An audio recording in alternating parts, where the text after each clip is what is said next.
En este video vamos a revisar aspectos básicos sobre la creación y uso de matrices en MATLAB. Este es un tema fundamental, ya que prácticamente todo lo que hacemos en MATLAB es manipulación y cálculos con matrices. Todas las variables numéricas, lógicas y de texto que nosotros generamos en MATLAB quedan almacenadas como matrices. Comencemos por definir qué es una matriz. Vamos a entender por matriz simplemente a un arreglo rectangular de datos. Si estamos trabajando con datos numéricos, entonces será un arreglo rectangular de números. Estos números se acomodan en renglones y columnas. Por ejemplo, tenemos la matriz A, que tiene los números 4, 6, 8 en el primer renglón, 5, 1, 7 en el segundo renglón. Es decir, esta matriz, si la viéramos, por ejemplo, en un arreglo parecido al de una hoja de cálculo, se vería así, y esos serían sus renglones 1 y 2, y arriba estarían indicadas las columnas 1, 2 y 3. En MATLAB, como en cualquier otro programa, es muy importante que no confundan los renglones con las columnas y que se aprendan de memoria como regla fundamental que siempre el orden tiene que ser en describir primero renglones y luego columnas u operar primero con renglones y luego con columnas. ¿Cómo podemos crear una matriz en MATLAB como la que les estoy poniendo de ejemplo? Una primera manera en la cual podemos hacer esto es simplemente escribiendo lo que les muestro aquí.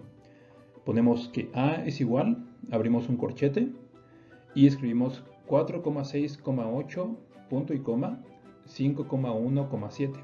Noten ustedes entonces que el punto y coma nos está ayudando a hacer la separación entre renglones y las comas nos están ayudando a hacer las separaciones entre columnas.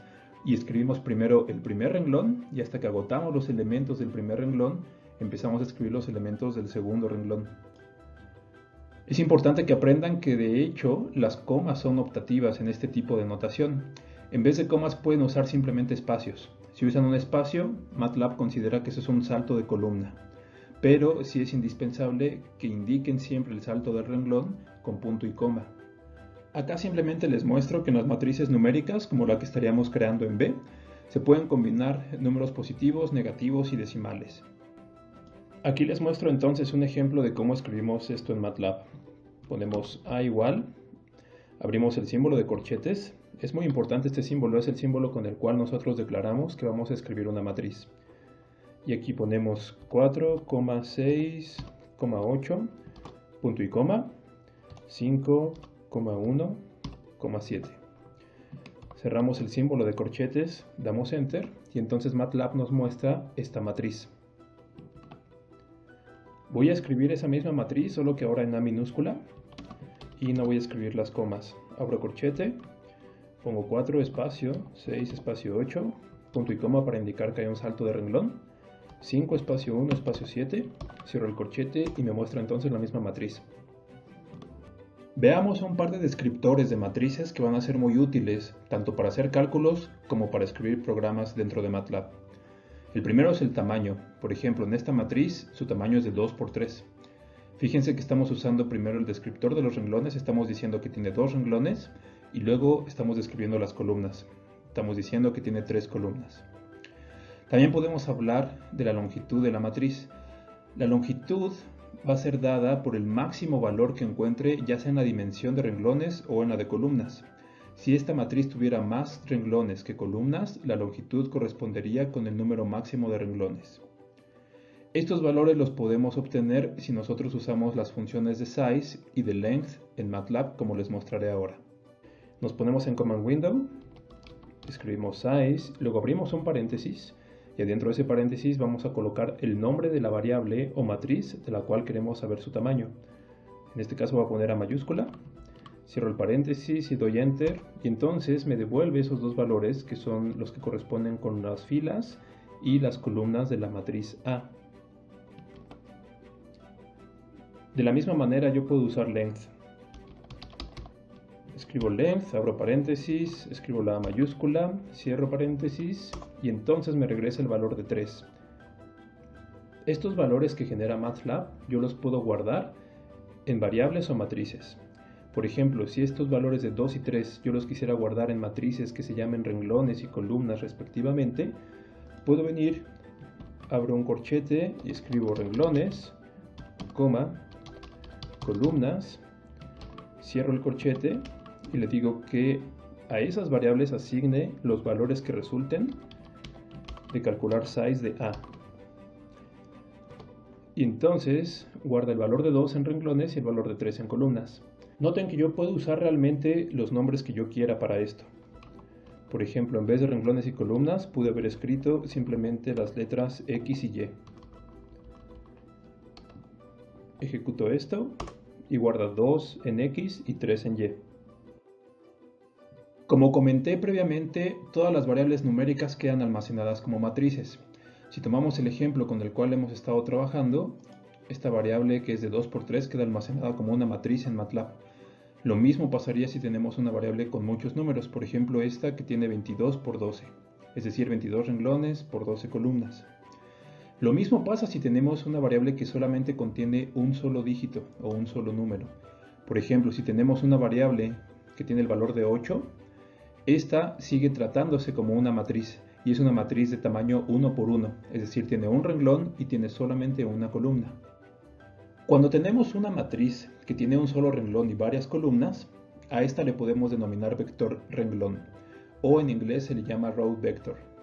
Este, por ejemplo, es un vector renglón de tamaño 1×4, o una matriz de 1×4. Lo mismo podemos tener en el caso de que tengamos varios renglones y una sola columna. Por ejemplo, este es un vector columna o un column vector de tamaño 3×1, es decir, tiene 3 renglones y una columna. Uno de los temas que es muy importante que aprendan de memoria y practiquen constantemente es el de cómo localizamos o identificamos los elementos dentro de una matriz. Hay dos maneras en las cuales podemos hacer esto. La primera es con el sistema de coordenadas o subíndices. Es decir, cada uno de los números que estamos viendo dentro de esta matriz está descrito por sus coordenadas o subíndices que se conforman de hablar de su renglón y su columna. De tal manera que el primer elemento está en el renglón 1, columna 1. Este elemento, el 5, está en el renglón 2, columna 1. Y así sucesivamente. Si vamos a la siguiente columna, entonces encontraremos que el 6 está en el renglón 1, columna 2.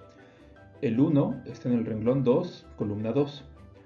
En la siguiente columna el 8 está en el renglón 1, columna 3 y el 7 está en el renglón 2, columna 3.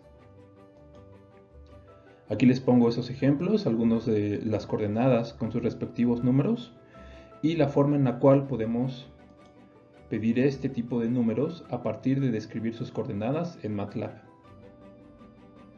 Siguiendo estos ejemplos, si yo vengo a MATLAB y escribo A y abro un paréntesis y adentro del paréntesis escribo, por ejemplo, 1,1 y le doy Enter, me va a regresar entonces el valor que encuentre en el renglón 1 y columna 1 de la matriz A, que es el valor de 4. Lo mismo si yo escribo, por ejemplo, A, paréntesis, 2,1, pues voy a buscar qué hay en el renglón 2 de la columna 1 y así puedo seguir probando con las demás. Noten que si escribo valores de coordenadas que superan aquellos existentes en la matriz A, por ejemplo, si escribo A paréntesis 3,4, es decir, le pido el renglón 3 y la columna 4, pues MATLAB me indica que esos valores exceden aquellos de la matriz A. Con esta notación no solamente puedo pedirle a MATLAB que me indique cuáles valores están almacenados en esas posiciones de la matriz, sino que también los puedo cambiar. Por ejemplo, si yo escribo A 1,2 y le digo que en el renglón 1 y columna 2 sea igual a 100, en ese momento va a sustituir el valor que tenía y va a poner un 100 ahí. Si doy Enter vamos a ver que eso es lo que ocurre. De manera similar pasa si escribo entonces A paréntesis 2,3, es decir, renglón 2, columna 3, y le pido que ahí sustituya ese 7 que estamos viendo aquí, que es el que está en esa posición, por un 200, por ejemplo. La otra manera en la cual podemos localizar elementos en una matriz es con el sistema de índices. Con este sistema simplemente tenemos un número, es decir, el índice, con el cual vamos a describir cada uno de los elementos de la matriz. Aquí les pongo el ejemplo de cuáles serían los índices para una matriz de tamaño 2×3. Estos índices naturalmente van cambiando conforme modificamos el tamaño de la matriz. En este caso, el índice 1 corresponde ahora con el número 4. el índice 2 con el número 5, el índice 4, por ejemplo, con el número 1, el índice 6 con el número 7. Y esta es la manera en la cual los anotamos o los podemos usar en MATLAB. De manera similar a como usé las coordenadas o subíndices, puedo utilizar los índices. Por ejemplo, si escribo A e indico solamente un número dentro del paréntesis, por ejemplo 1, me va entonces a mostrar aquel elemento que está en la primera posición de la matriz A, es decir, el 4. Lo mismo pasa, por ejemplo, si pongo A entre paréntesis 6. Me muestra el 200. E igualmente puedo modificar algún elemento de la matriz A sabiendo cuál es su índice. Por ejemplo, si yo quiero modificar este 1 y sé que su índice es el 4, es decir, 1, 2, 3, 4, puedo escribir entonces A4 es igual a 0. Entonces va a ir y colocar un 0 donde yo tenía este 1, como se puede ver aquí. Eso es todo por este video introductorio. Es importante que se mantengan practicando y con estos conocimientos frescos.